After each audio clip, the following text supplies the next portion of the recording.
As a child, I used to wonder where the circus was at Drake Circus.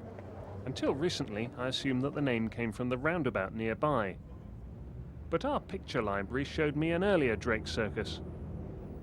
In this shot looking north, you can see the post-war Marks and Spencer and the old technical college, now the university, and Drake Circus. An island of red brick buildings, completely different from anything else around it. These shots are looking south from below the library and museum. Drake Circus was completely encircled by traffic.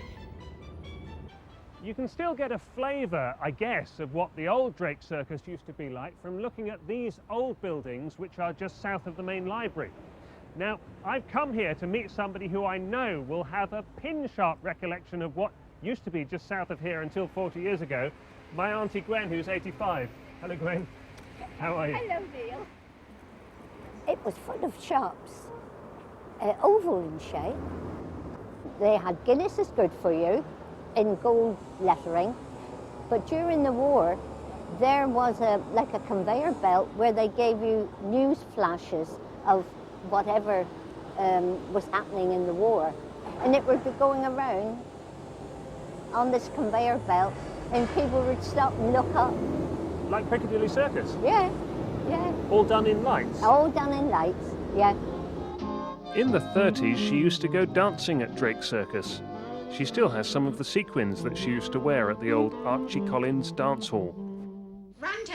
In the mid-60s, as now, we did a lot on Drake Circus. Hello. Well, we begin Spotlight tonight from the Drake Circus area of Plymouth. I'm standing on top of a subway circus next to a site for an underground park for 1,000 cars. On this 2-acre site, the City Council had planned £1 million concentration of new buildings. An office block, supermarket, dance hall, multi-storey car park, and of course, shops galore.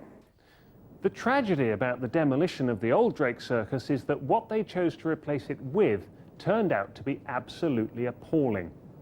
I used to shop here as a kid from about the mid-70s onwards when it was still pretty new and it was bleak and drab then.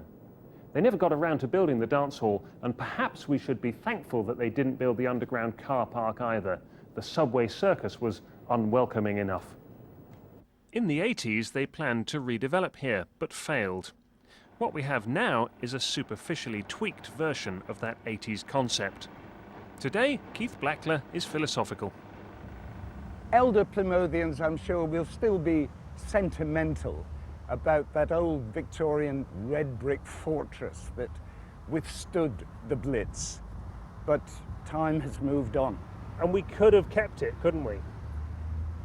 No, I don't think so. Sentiment says yes.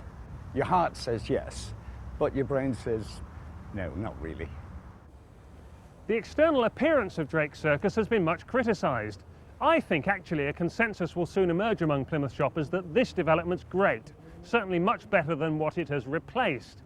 But if Plymouth had kept the old Victorian Drake Circus after the war, I think we might not be anything like as philosophical now at seeing 7 acres of boxy retail springing up. And younger viewers, don't expect any sort of circus or you're definitely going to be disappointed. Neil Gallagher, BBC Spotlight, Plymouth.